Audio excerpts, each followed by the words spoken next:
Hey guys, welcome back to Eversoul. In today's video, I want to give you my update on my free-to-play account. We're on day 7 of the account. We're in calendar day 8, but we're still on my 7th day of actually playing when we look at hours-wise. But let's jump in. I'll show you guys where we're at. We've also got a few summons to go as well. So if we jump over here with the attendance, you can see we're on to week 2, day 8. So we have just logged into the new day.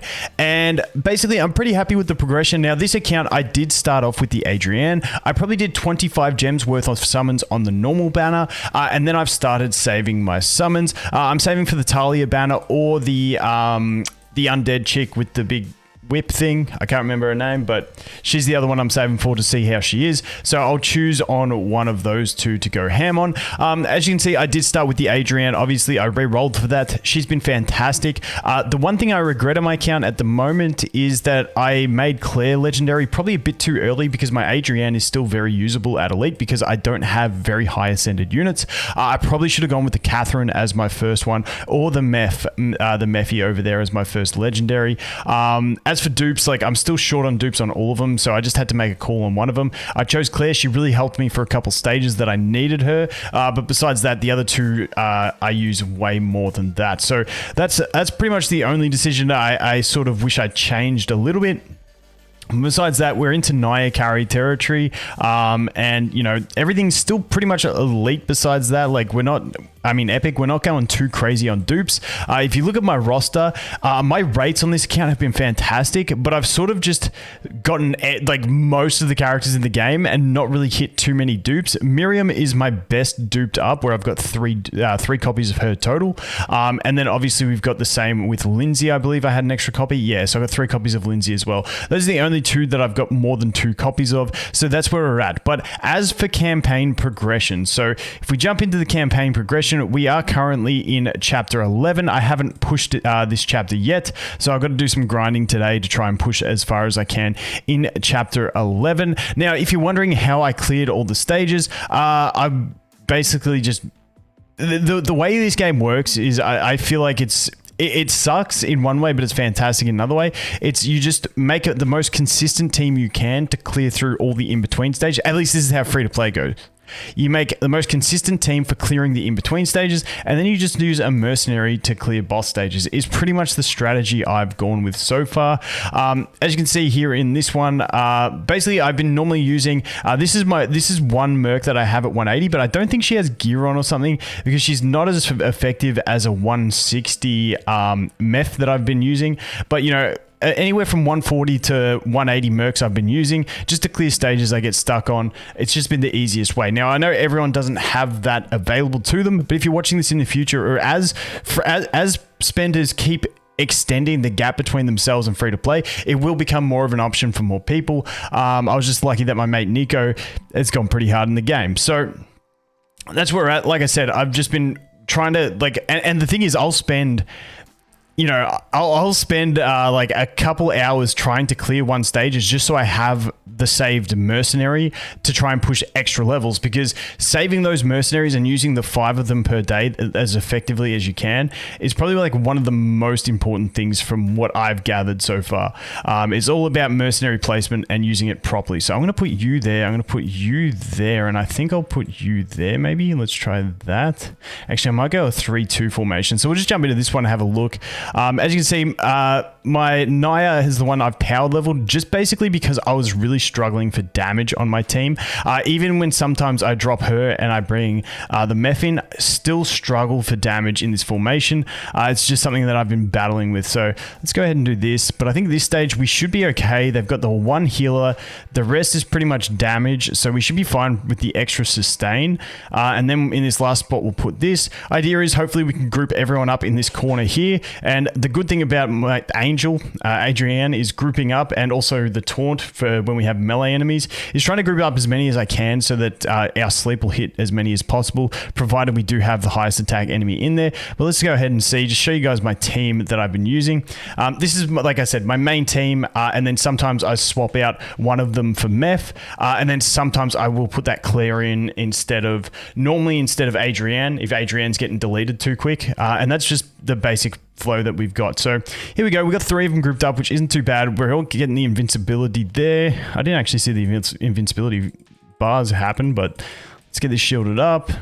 And then we basically just Naya ult every time pretty much. Unless sometimes we'll use a Catherine ult if things are looking like really dire and we need to like survive more than anything. But pretty much it's situational Catherine ults with primarily just using Naya ults here. So this sleep is going to hurt. Dude, that was damage. Are we going to survive here? Yeah, we should be fine because we're just activating our passive now. We've got the invincibility up as well. Let's just get the heals rolling. I think they shouldn't have too much sustain for me here. It'd be nice if we can drag those two ranged in. Yeah, there comes one. Perfect. Hopefully we don't hit the Naya at the back with our sleep because I want to hit 3 of them to be a bit more optimal. Dude, that Naya's clapping me. I need to do something about her. Okay, good. We hit the 3 there. I should have used the ult first, though, so we got the extra damage on the other one. But hey, these things happen. And we should be able to drop 2 of them here. Can we please drop her? The Talia, please be... damn it. Can someone please just tap that Talia? Just got like 1 HP, please, somebody. No, we're just going to get demolished by the enemy Naya here in a sec. Let's see. And I found that spamming clicks actually makes stuff happen quicker. And it's a little bit more effective. Let's do this. Let's do ult first. Please, please, please. Where's my ult? Where's my sleep ult? Dude, we're not going to have the damage here. Dude, that Talia surviving by 1 HP for so long just got me wrecked there. But that's not a hard stage. We'll just retry that a few times from some RNG, and we'll see how we go. So I'm curious to see how chapter 11 goes for me on difficulty on the 5 stages, the intervals of 5. Like I said, this one's at about 1.5 times my power. So normally that would mean that every 5th stage will be probably around 1.7 to 1.8 times my power if you're looking at deficits that we're running at. So besides that, I haven't really done too much crazy stuff. As you can see, I know everyone mentions this in my videos. Evertalk, I just can't bring myself. I know there's summons and stuff. Maybe I'll set my missus up to do Evertalk for me one day. I don't know. I just hate these features in games. So I know I should be optimal and I should do it, but seems, to be honest, I just cannot be bothered. So towers, honestly, I keep forgetting to do the faction towers. As you can see, I haven't even started these 2 towers. I don't think they've reduced the time on the crystal thing yet, but once they do that, I'll just go ahead and grind all the towers because that'll be handy because that'll get me some more of the elite summons in the bag. But let's jump here and check where we're at on this one. Let's go check on the bag. I'm only at 41. So yeah, once I push those towers, we'll get a bunch more of these. Hopefully get some more dupes of the characters we need and have a push like that. But let's quickly do a couple little summons on this account. Like I said, we're saving all our diamonds for future banners.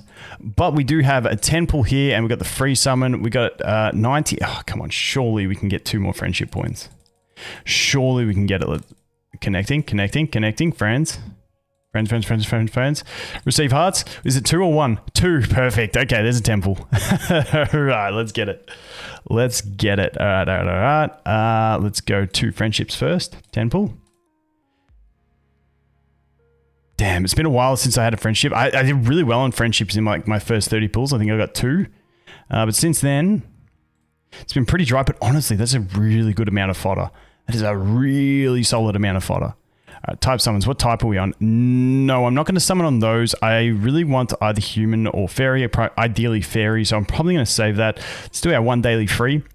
I've had 1 purple so far, 1 epic from my daily freeze. I think I recorded that one, and that was a Catherine. Let's see how we go on a temple. How far are we to pity? We're 28 till pity. I can't remember the last thing I got, to be honest, but nope. Okay, rip.